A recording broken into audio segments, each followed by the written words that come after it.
শরিয়া নিয়ে বিতর্কের সময় হযরত ওমর রাদিয়াল্লাহু তাআলা আনহু-এর ২ টি ঘটনা আমাদের জন্য শিক্ষণীয় হতে পারে। ১৭ হিজরির শেষের দিক থেকে ১৮ হিজরির একটা বড় সময়ে দুর্ভিক্ষ দেখা দিয়েছিল। তখন বেশ কিছু চুরি সংগঠিত হয়েছিল। হযরত ওমর রাদিয়াল্লাহু তাআলা আনহু সেই সময় চুরির যে হাত কাটার বিধান সেটাকে স্থগিত করেছিলেন। আল্লাহ তাআলা রব্বুল আলামিন সূরা মায়েদার ৩৮ নম্বর আয়াত নাজিলের মাধ্যমে আল্লাহ তাআলা রব্বুল আলামিন ফরজ করেছেন। কিন্তু হযরত ওমর রাদিয়াল্লাহু তাআলা আনহু পরিবেশ পরিস্থিতির কারণে সেটাকে স্থগিত করেছিলেন। আরেকটি ঘটনার দিকে যদি আমরা তাকাই, হযরত ওমর রাদিয়াল্লাহু তাআলা আনহু খলিফা থাকাকালীন সময়ে একদিন শুনলেন যে মদিনার অদূরে একটা ব্যবসায়ী গ্রুপ এসেছে। আব্দুর রহমান ইবনে আউফ রাদিয়াল্লাহু তাআলা আনহুকে বললেন যে, "চলো আজকে রাতে আমরা তাদের খোঁজ খবর নিব ওই ব্যবসায়ীদের।" যথারীতি তারা গেলেন, নীরবে থাকার চেষ্টা করলেন। কিন্তু দেখলেন একটা তাঁবুর মধ্য থেকে ছোট্ট একটা বাচ্চা কাঁদতেছে। হযরত ওমর রাদিয়াল্লাহু তাআলা আনহু গিয়ে ওই মহিলাকে নিষেধ করলেন যে, "তুমি আল্লাহকে ভয় করো, বাচ্চাটাকে তুমি থামাও।" ওই মহিলা বাচ্চাকে থামিয়ে দিল। একটু পরে আবার কান্না করল। হযরত ওমর রাদিয়াল্লাহু তাআলা আনহু আবার তাকে এরকম বললেন।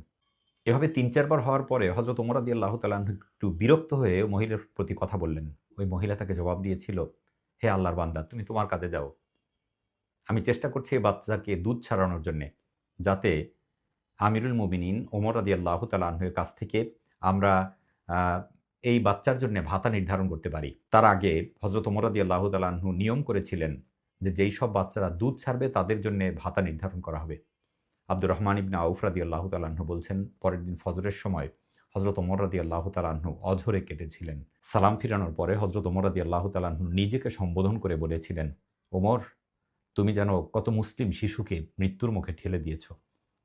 এরপরে তিনি বিধান করে দিলেন, বাচ্চা জন্মানোর পর থেকেই তার প্রতি ভাতা নির্ধারণ করা হবে। কোনটাকে আপনি শরিয়ার বিধান ধরবেন? হযরত ওমর রাদিয়াল্লাহু তাআলা আনহু ১ম যেটা করেছেন সেটা শরিয়ার বিধান? না পরে যেটা করেছেন সেটা শরিয়ার বিধান? মূলত পরিবেশ পরিস্থিতির আলোকে শরিয়ার বিধান পরিবর্তন হতে পারে।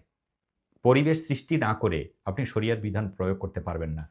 কোরআনের আইন হাত কাটা, চুরির করলে সেই আইনও হযরত ওমর রাদিয়াল্লাহু তাআলা আনহু তখন স্থগিত করেছিলেন। আজকালকার যেসব আলেমরা কঠিনভাবে কথা বলছেন, ফতোয়া দিচ্ছেন বিভিন্নভাবে, তারা তো ওই সময় যদি থাকতেন তাহলে হযরত ওমর রাদিয়াল্লাহু তাআলা আনহুর বিরুদ্ধেই হয়তোবা দাঁড়িয়ে যেতেন যে, এই আয়াত দিয়ে আল্লাহ তাআলা রব্বুল আলামিন বলেছেন এটাকে আপনি স্থগিত করার কে? শরিয়া আইন তখনই প্রয়োগ করা যায় যখন পরিবেশ পরিস্থিতি সৃষ্টি করা যায়।